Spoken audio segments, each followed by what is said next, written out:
రక్షకుడును మన ప్రభునైన యేసుక్రీస్తు నామంలో మీ అందరికీ హృదయపూర్వక వందనములు. ఈరోజు దేవుని వాగ్దానము యోహాను సువార్త 14వ అధ్యాయము 14వ వచనము.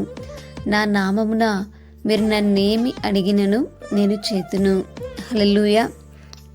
ఇక్కడ యేసుక్రీస్తు వారి లోకంలో ఉన్నప్పుడు మరి శిష్యులతో ఆయన మాట్లాడుతున్నటువంటి మాటలు ఇవి. మరి ఆయన తండ్రి నుంచి వచ్చినటువంటి వాడు అని మరి తెలుసుకోవాలి అని అంటే మరి శిష్యులకి ఆయన తెలియజేస్తున్నటువంటి మాటలు.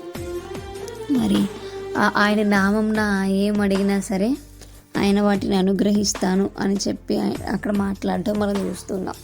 మరి మొట్టమొదటిగా యేసుక్రీస్తు వారు మరి దేవుని యొక్క కుమారుడు అనగా తండ్రి లోకానికి పంపించినటువంటి కుమారుడు అనేటువంటి విషయాన్ని మనం గుర్తు ఎరగాలి అనేటువంటి విషయాన్ని అక్కడ తెలియచేస్తున్నారు.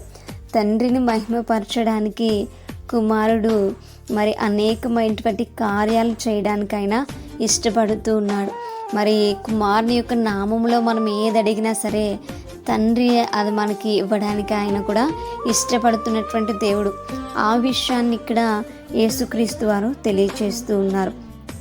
మరి యేసుక్రీస్తు వారి యొక్క నామంలో మనం ఏం అడిగినా సరే ఆయన మనకి దయచేయడానికి మరి ఆయన ఇష్టపడుతున్నాడు అనేటువంటి సత్యాన్ని అక్కడ శిష్యులకైనా తెలియచేస్తూ ఉన్నారు.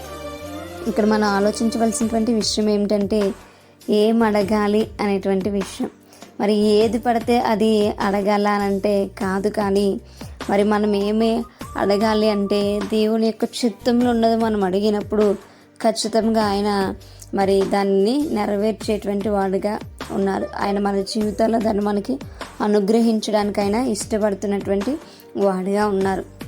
నేను కోటీశ్వరుని అయిపోవాలి, నాకు కోట్లు కావాలి అని అంటే ఆయన మరి ఇవ్వకపోవచ్చు. ఎందుకు అనంటే మనం అడిగినది దేవునికి అంగీకారయుక్తంగా ఉండాలి. మనం అడిగింది దేవుని చిత్తంలో ఉండాలి.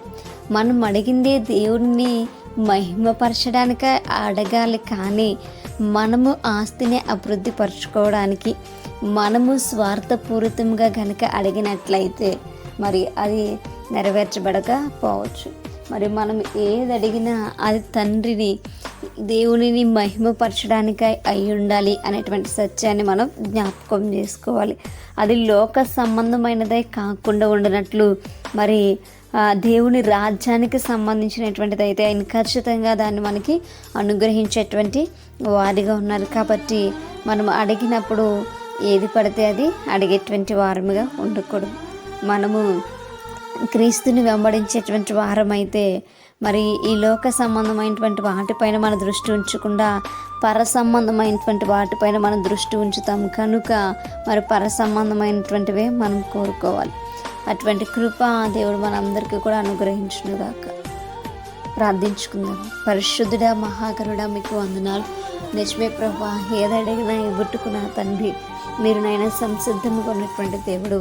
అయితే అడిగేటువంటి మేము ఆయన తరి పరిశుద్ధమైనటువంటి ఆలోచనతో ప్రభా అయ్యా మిమ్మల్ని మహిమపరిచేటువంటి వాటిని మేము అడిగేటువంటి వారముగా ఉండాలి. కానీ ప్రభా లోకానుసారమైనటువంటి వాటిని మేము అడిగితే ప్రభా నా తండ్రి అయ్యా అది మీ చిత్తంలో నాయనా లేకపోతే ప్రభా అది మంచిది కాదు. కనుక ప్రభా మీ చిత్తంలో ఉన్నటువంటి వాటిని అడిగేటువంటి వారముగా మీ రాజ్యానికి సంబంధించినటువంటి వాటిని అడిగేటువంటి వారముగా ముందుకుని సహాయం దయచేయమని ప్రార్థన దయచేసి మీ పాదశాన్ని చేర్చుకోమని యేసయ్య అతి పరిశుద్ధ నామములో అతి మిక్కిలి వినయముగా బ్రతిమలాడి వేడుకొని పొంది ఉంచిన మా ప్రియ పరలోకపు మా కన్న తండ్రి.